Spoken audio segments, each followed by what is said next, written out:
Hello la Team Culture! Bienvenue dans ce nouvel épisode du Kaléidoscope d'Alexa Cito, le podcast qui scrute notre époque à travers le prisme de l'art et de l'actualité. Aujourd'hui, cap sur l'Afghanistan, où la résistance féminine se raconte désormais en images faites par des exilés. Zoom sur une œuvre de street art, Monsters, de Fatima Wajohat, symbole d'oppression et du courage des filles afghanes.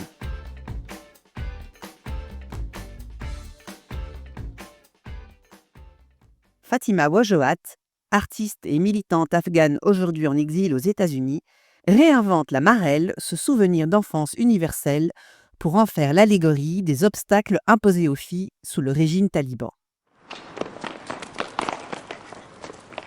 Sur son dessin, une jeune fille en robe rouge et or qui saute sur une marelle dessinée au sol. Cette marelle, qui symbolise un parcours d'enfance simple et joyeux, devient ici un véritable champ de mines. Chaque case, école, travail, études supérieures, représente des étapes fondamentales désormais interdites aux filles afghanes. 3 hommes, armes à la main, la tiennent en joue, soulignant la constante menace physique qui plane sur les femmes. Son pied se pose sur la case rêve, promesse de vie meilleure, mais la case suivante, liberté, reste inaccessible, séparée par les armes et la violence.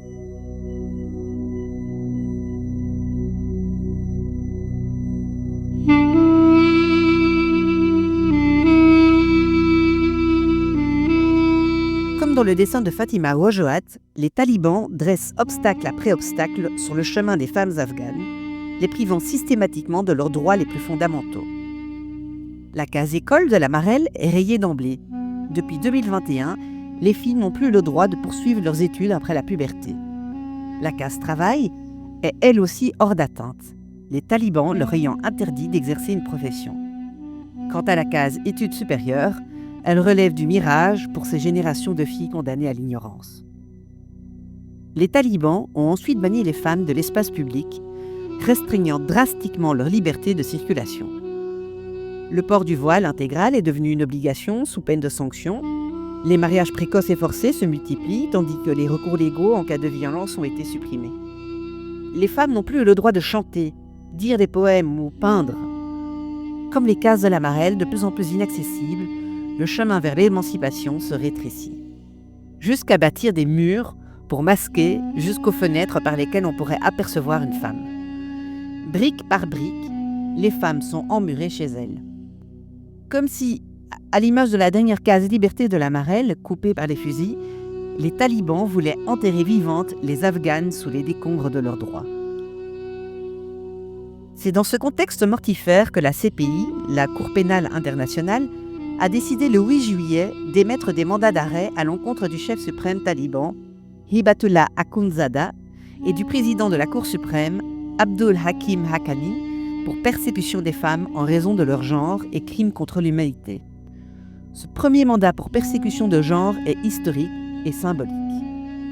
Malheureusement, comme le résume la journaliste Alexandra Carini au micro de France 24, la haine des talibans contre la CPI est aussi brutale que leur décret.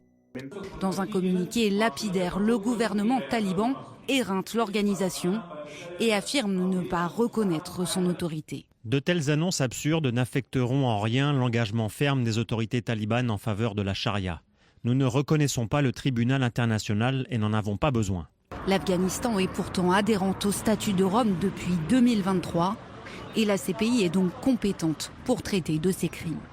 Reste qu'elle ne dispose d'aucune force de police et dépend donc de la coopération de ses membres, avec des résultats mitigés. Et pourtant, face au joug, des voix s'élèvent. Depuis leur pays d'exil, des artistes comme Fatima Wajohat, Shamsia Hassani ou Malina Suliman continuent à parler de leurs compatriotes réduites au silence. Shamsa Hassani, pionnière du street art afghan, peint d'énigmatiques silhouettes féminines, souvent avec un instrument, pour réinvestir l'espace public. Malina Suliman mêle sculpture, installation et peinture, des squelettes en burqa, niqab transformés en cage, des têtes sculptées grillagées, pour interroger l'enfermement de l'âme sous l'oppression. L'art devient ici une porte. Les talibans peuvent emmurer les fenêtres, mais pas les esprits. Tant qu'il restera des craies, Des couleurs et des rêves, la case liberté continuera de scintiller.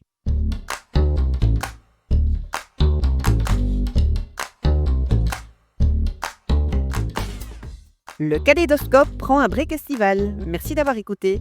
Si ce sujet vous a touché, n'hésitez pas à faire connaître le travail de ces artistes afghanes. Vous trouverez les liens vers leur travail en description.